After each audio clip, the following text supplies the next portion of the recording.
Bibiyakin ng bungo ni Naoya Inoue sa oras na maglaban na sila ni Casimero sa susunod na taon.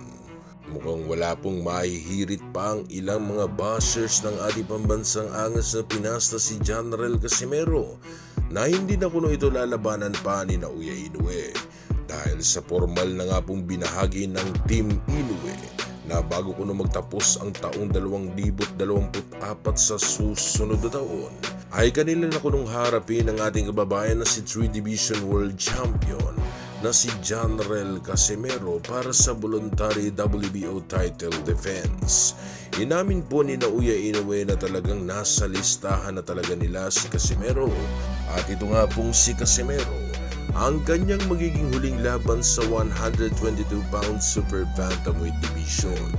Ngayon mga idol, ang tanong kasi ng karamihan mga Pinoy boxing fans ay uubra pa nga ba itong si Casimero ngayon kay Naoya Inoue kung ang Casimero po nalalaban ay ang Casimero na mabilis nang hingalin sa laban.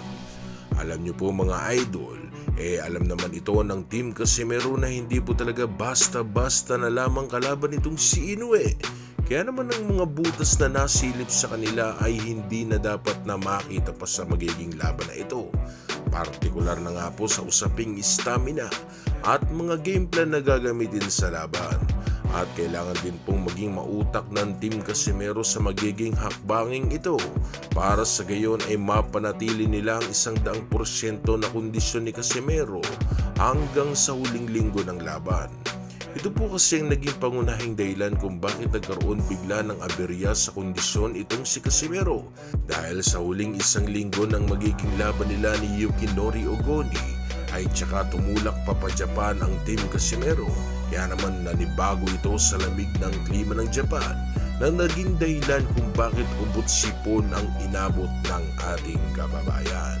Ngayon sa pagkakataong ito ay dapat maging mas mautak na itong si Casimero dahil sa magiging laban nila ni Naoya Inoue na siguradong gaganapin sa Japan at kung siya po ay matatalo sa kanilang magiging laban ay wala nang magiging kadahilanan pa. Ito po ay dahil sa palakasan na kung tawagin ay ang boxing ay hindi pinapaboran pa ang mga natatalong manlalaban. Kaya naman ko ang magiging katanungan nyo po sa akin mga idol ay uubra pa nga ba itong si Cuatro Alas kung magkakaharap na sila ni Naoya Inoue sa susunod na taon? Para sa akin mga idol ay oo, kung masasaayos po agad nila ang mga pangunahing problema. Sa katunayan nga po mga idol ay kung ang Casimero po na lumaban kay Akaho ay may stamina na kayang tumagal hanggang sa sukdulang 12 rounds ng laban, ay sigurado po na kayang-kaya po ni Casimero makipagsabayan at matalo sa laban itong si Inoue. Ito po dahil sa kung hindi po kasi umayaw itong si Ryo Akaho, ay sigurado pong miserable ang aabuti ng hapon na ito dahil sa ilang mga malalakas na suntok na pinatama nitong si Casimero na nagpayanig kay Akaho. Kaya naman huwag na po nating patagalin pa at sabay-sabay po natin ngayong panoorin ang laban ng Ryo Akaho at General Casimero na kung saan nanalo ang ating kababayan by round 2 knockout. At kayo na rin po ang makapagsasabi kung uubra pa nga ba itong si Casimero para talunin ang isang Naoya Inoue. Bantamweight Champion of the World from Amok City, Philippines, John Riel Cuatro Alas Casimero!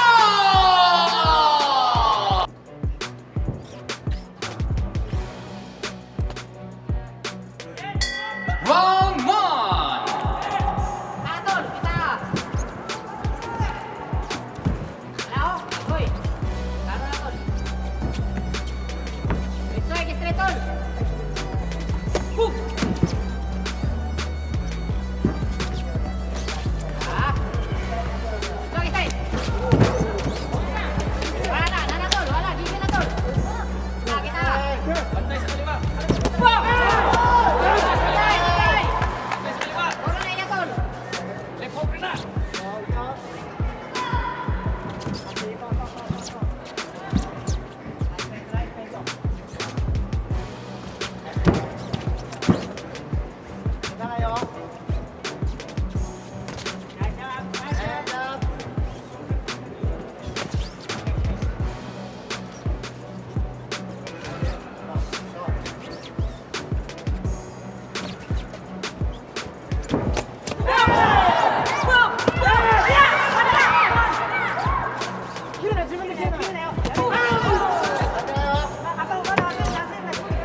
tol, anak ka na yan tol.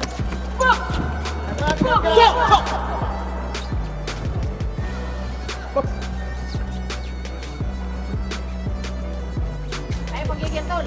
Ay, panggigil tol. Nah, kita tol, anak na yan. Patay. Nah, patay.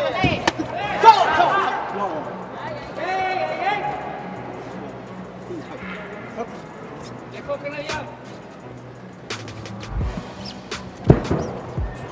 Wala na tol, kami straight tol. Wala na tol, kami straight.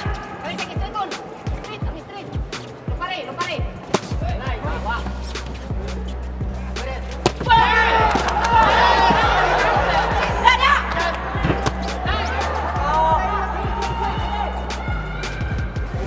Luwag lang.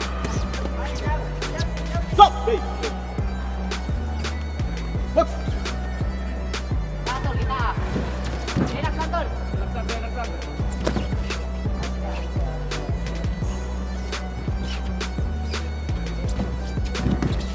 Nah, kita, ingat na. Kita.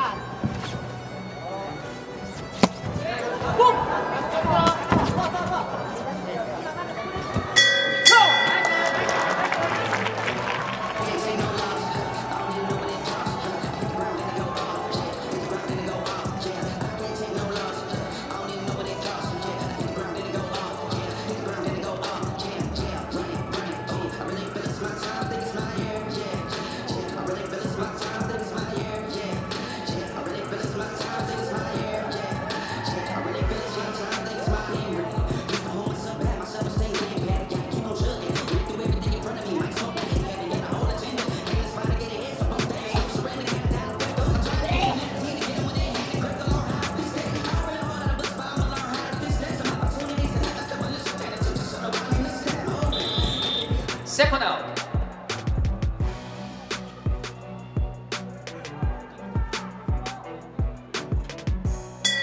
Run!